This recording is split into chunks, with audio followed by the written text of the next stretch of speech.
লেকটাউন থেকে মেসির মূর্তি সরল, হাওয়ায় নড়ছিল মূর্তিটি, 6 মাসও হয়নি।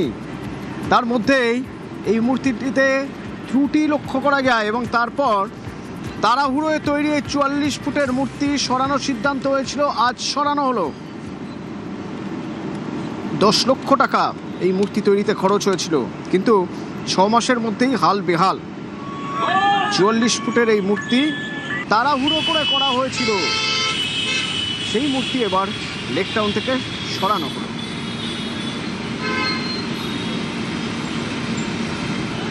অনুপ বসে আমার সঙ্গে ফোনে। অনুপ, মূর্তিটি ওখান থেকে সরিয়ে কোথায় নিয়ে যাওয়া হচ্ছে এবং এই যে ত্রুটি রয়েছে, পরবর্তীতে কি এরকম কোনো সুযোগ রয়েছে যে ত্রুটি মুক্ত করে, ত্রুটি সারিয়ে আবার মূর্তিটিকে বসানো হবে, এরকম কোনো সম্ভাবনা রয়েছে নাকি?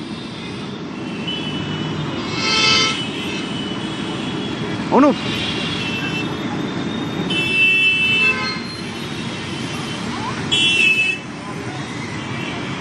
অনুপ আমার কথা শোনা যাচ্ছে?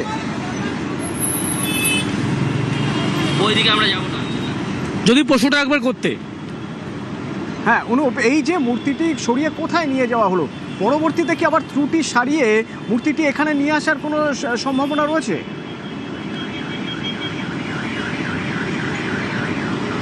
দেখো, মেসির যে মূর্তি, সেই মূর্তি মাত্র 6 মাসের মধ্যে তৈরি করার পরবর্তী ক্ষেত্রে লেকটাউন যে ঘড়ি মোড় সেখানে বসানো হয়েছিল।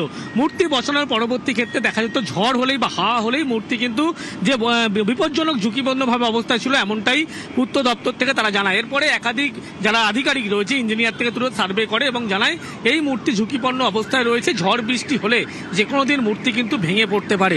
ফলে এই মূর্তি লেকটাউনে ঘড়ির মোড়ে বর্তমানে বসানোর পরবর্তী ক্ষেত্রে কোনো রকম পরিকল্পনা নেই। দুটি জায়গা এখনও চিহ্নিতকরণ করা হয়েছে, তার মধ্যে একটি ইকো পার্ক এলাকায়, যেখানে এই মূর্তিটি কিন্তু বসানো হতে পারে। যদিও পূর্ত দপ্তরের আধিকারিক তারা জানাচ্ছেন তাদের বলা হয়েছে শুধুমাত্র এই মূর্তি এখান থেকে নামিয়ে ফেলার কথা। পরবর্তী ক্ষেত্রে মূর্তি বেশ কিছু মেরামতি করার পরে পরবর্তী পদক্ষেপ অনুযায়ী যখন ক্রীড়া দপ্তর অনুমোদন দেবে তারপরেই কিন্তু মূর্তি অন্য জায়গায় বসানো হবে। তবে লেকটাউন ঘড়ি মোড়ে আর মূর্তিটি এই মুহূর্তে কোনোভাবে বসানোর উদ্যোগ বা কোনো কিছু থাকবে না, এমনটাই জানা যাচ্ছে। ইকো পার্ক নিউ টাউনের যে ইকো পার্ক এলাকা, সেই ইকো পার্কের একটি জায়গায় এই মূর্তি নতুন করে স্থাপন করা হতে পারে বলে এমনটাই জানতে পারা যাচ্ছে।